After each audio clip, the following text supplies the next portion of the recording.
Okay, so just like the summer sticking around longer than it probably should have, with fall taking its time to get here, the fall foliage is also stuck around a bit longer this season, or at least it seems that way. And judging from the wind outside today, well, we've only got a few days left to enjoy the colors, as you can see here, that come with this season. Some of the best places to do that, to see these colors, are right here in downtown Boise, along Boise's Ribbon of Jewels Park system. They're the public parks named after prominent women who helped shape the history of Boise as we know it today. There is one park, though, in particular, that is especially beautiful this time of year. And the name might sound pretty familiar to a lot of Boiseans. This isn't a park for a playground. I come out here because I love to see the colors.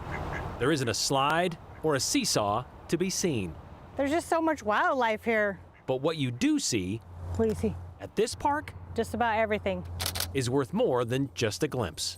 Raccoons, owls, migrating birds. And the turtles, and the fish, and the ducks. Here, it's like still life come to life. A true reflection of a watercolor painting. And it's never the same, and it's just beautiful. An oasis for wildlife and lives less wild. Can get away from the city in a little tiny spot. It truly is a park that allows you to get away from the hustle and bustle of what's going on in our community, but yet you're only literally 5 blocks from the heart of downtown. Kathryn Albertson Park is 7th in the string of Boise's Ribbon of Jewels parks. While it was named for her by her husband Joe, the famous grocer, Kathryn's story stands by itself. Kathryn was born in Boise, Idaho in the North End in 1908. She was the first graduating class of Boise High. Her great-granddaughter says Kathryn met Joe at the College of Idaho. The story is they were chemistry partners, and that Grandpa spilled some chemistry acid on Grandma's pantyhose. It almost caught fire, and then he fell in love with her on the spot. That's when the real chemistry began. They were married on New Year's Day, and they were married for over 60 years. Those early years saw them move back to Boise, where Joe started his grocery store in 1939 with Kathryn's help. You know, my grandfather got a loan from my grandmother's aunt of her life savings to start the store. So they were true partners. They were in it together, and grocery business is a tough business. And so I think they were just the epitome of a really loving but hardworking couple. You know, they started with nothing. They opened a grocery store during the Depression, and they created an amazing legacy. Finding success, the Albertsons had a legacy of giving back. But before that, Joe wanted to give something to Kathryn. So he bought 41 acres of land next door.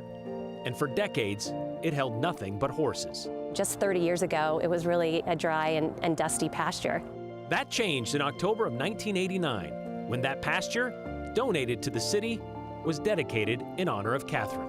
His vision was to create a natural sanctuary in the heart of downtown. And they were really inspired by this idea of a nature park that you could just walk through, and it would be a really robust habitat for birds and wildlife.